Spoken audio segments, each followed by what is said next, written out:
ഇന്ന് ഉരുളക്കിഴങ്ങ് green peas കറിയുടെ റെസിപ്പിയാണ്. എങ്ങനെ ഉണ്ടാക്കണമെന്ന് നോക്കാം. എല്ലാവർക്കും സ്വാഗതം. ഇത് ഉണ്ടാക്കാനായിട്ട് 1/2 കപ്പ് ഗ്രീൻ പീസ് വെള്ളത്തിൽ കുതിർത്തെടുത്തതാണ്. ഒരു തക്കാളി, അത്യാവശ്യം വലിയ തക്കാളിയാണ്, അതും മിക്സിയിൽ അരച്ചെടുത്തിട്ടുണ്ട്.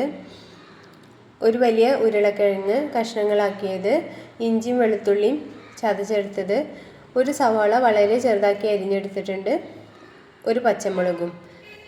ഇനി ഇതെങ്ങനെ ഉണ്ടാക്കണമെന്ന് നോക്കാം. അതിനായിട്ട് ഒരു കുക്കറിലേക്ക് വെളിച്ചെണ്ണ ഒഴിച്ചു കൊടുക്കാം. ഇഞ്ചിയും വെളുത്തുള്ളിയും ചതച്ചതും പച്ചമുളകും ചേർത്ത് വഴറ്റിയെടുക്കണം. അരിഞ്ഞു വെച്ച സവാള കൂടി ചേർത്ത് വഴറ്റാം. സവാളയുടെ കളറൊക്കെ ഒന്ന് മാറി വഴന്നു വരട്ടെ.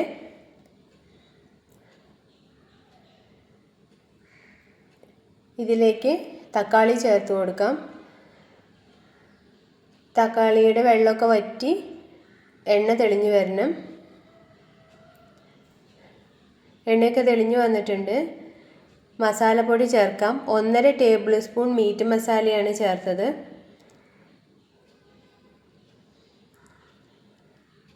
മസാലപ്പൊടിയുടെ പച്ചമണമൊക്കെ മാറുന്നവരെ വഴറ്റണം.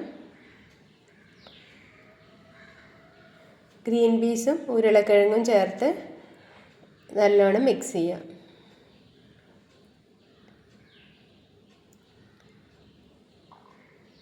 ഇനി കറിക്ക് ആവശ്യമായിട്ടുള്ള വെള്ളം കൂടെ ചേർത്ത് കൊടുക്കാം.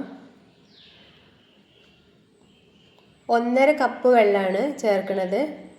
തിളച്ച വെള്ളമാണിത്. അതിലേക്ക് പാകത്തിനുള്ള ഉപ്പും കൂടി ചേർത്ത് കൊടുക്കാം. കുക്കർ അടച്ച് വെച്ച് 3 വിസിൽ വരെ വേവിച്ചെടുക്കാം.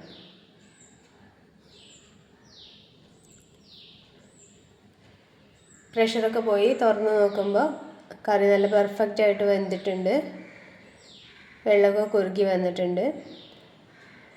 ഇനി ഇതിലേക്ക് മല്ലിയില കൂടി ചേർത്ത് ഇളക്കി യോജിപ്പിച്ചാൽ കറി റെഡിയായി. സെർവ് ചെയ്യാവുന്നതാണ്.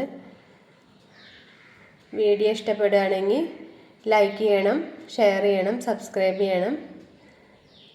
വീഡിയോ കണ്ടുകൊണ്ടിരുന്ന എല്ലാ കൂട്ടുകാർക്കും താങ്ക്സ് ഫോർ വാച്ചിങ്.